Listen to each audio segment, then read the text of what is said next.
એક ગામમાં રામજી નામનો એક દરજી રહેતો હતો. તેની દુકાન ગામના પાદરે હતી. તે ખૂબ જ દયાળુ અને મહેનતુ હતો. ગામમાં એક હાથી પણ રહેતો હતો. હાથી ખૂબ જ શાંત સ્વભાવનો હતો અને રોજ નદીમાં પાણી પીવા જતો હતો. તેનો રસ્તો દરજીની દુકાન પાસેથી પસાર થતો હતો. રોજ જ્યારે હાથી દરજીની દુકાન પાસેથી પસાર થતો ત્યારે દરજી તેને પ્રેમથી એક કેળું ખવડાવતો હતો.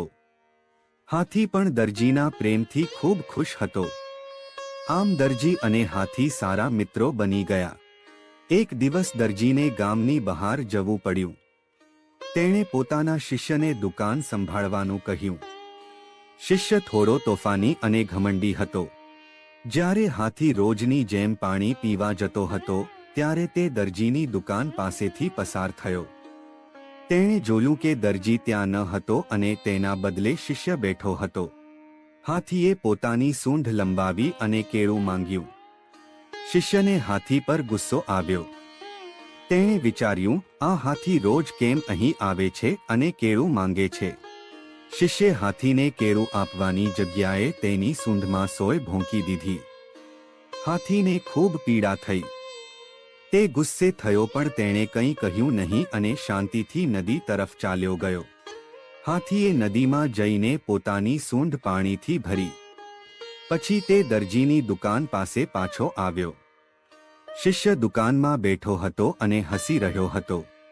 હાથીએ પોતાની સૂંઢમાં ભરેલું બધું ગંદુ પાણી શિષ્ય પર અને તેની દુકાનમાં રહેલા બધા કપડાં પર ફેંકી દીધું. શિષ્ય અને તેના બધા કપડાં ગંદા થઈ ગયા. દુકાનમાં બધે ગંદકી ફેલાઈ ગઈ. શિષ્યને પોતાની ભૂલ સમજાઈ ગઈ. તેને ખબર પડી કે તેણે હાથીને હેરાન કરીને મોટી ભૂલ કરી હતી. તે ખૂબ જ દુઃખી થયો અને હાથીની માફી માંગી. જ્યારે દરજી પાછો આવ્યો ત્યારે તેણે બધું સાંભળ્યું. તેણે શિષ્યને ઠપકો આપ્યો અને હાથીની માફી માંગી. હાથી દયાળુ હતો અને તેણે શિષ્યને માફ કરી દીધો.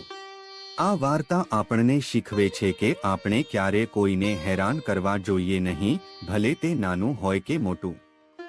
સારા કાર્યોનું ફળ હંમેશા સારું હોય છે, જ્યારે ખરાબ કાર્યોનું ફળ ખરાબ હોય છે.